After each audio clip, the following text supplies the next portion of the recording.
Disclaimer, I sound really weird in this video because I am super sick, but enjoy the video anyways. Hello everyone, the Piggy here, and today, I'm gonna be showing you a tutorial on how to bring your Minecraft world, or at least a fraction of it, into Cinema 4D or any 3D program, pretty much.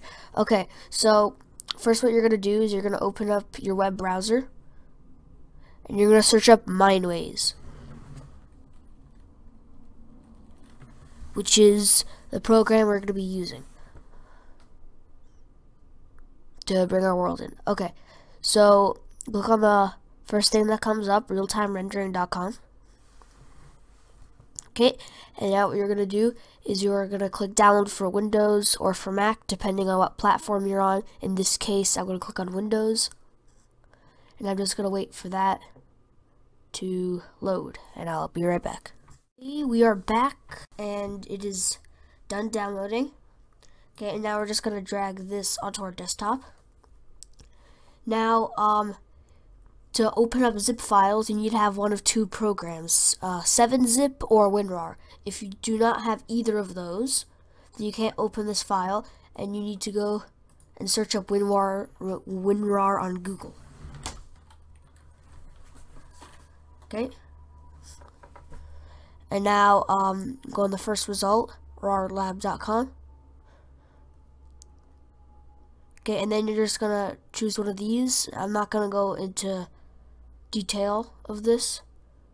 Okay, so just 32-bit for 32-bit computer, 64 and Mac OS, stuff like that. Just it should work. Okay, so now we have this zip folder here. We're going to open it up.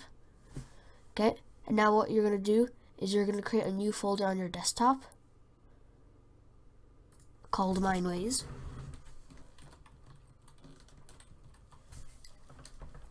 Okay, now just select everything in the zip file, click extract.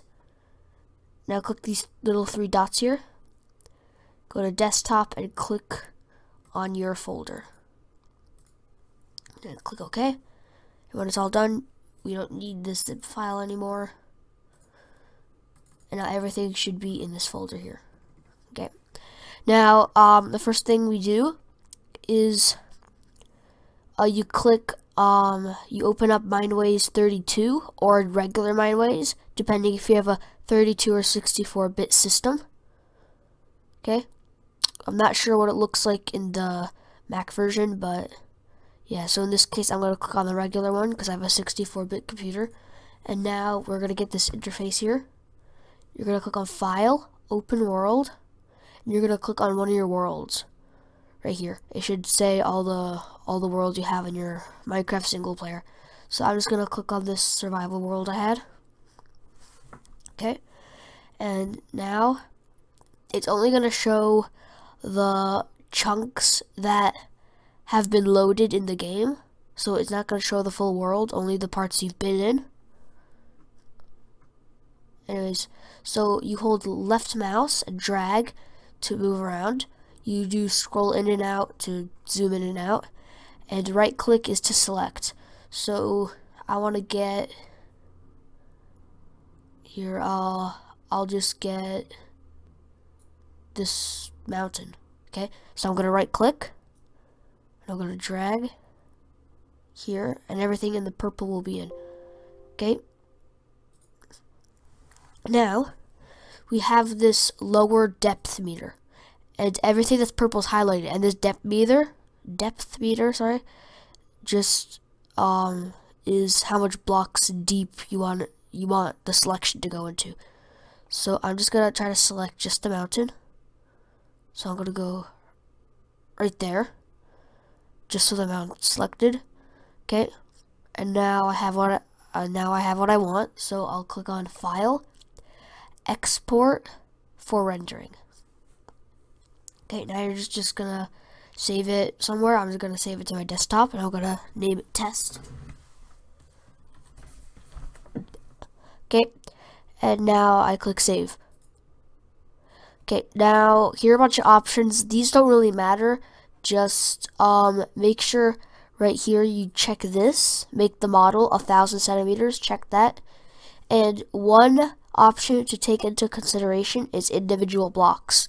Now, normally, to make it less laggy, all the blocks that are the same, they're put into individual groups.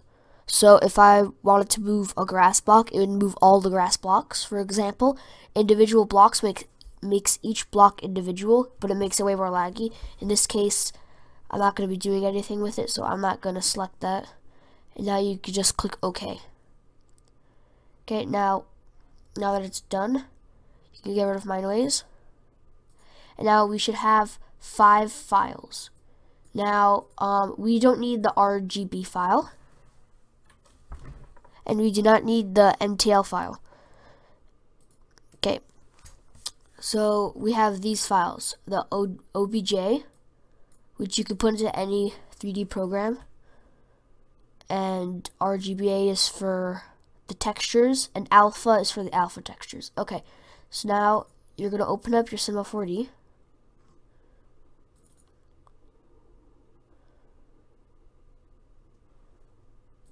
Just gonna wait here.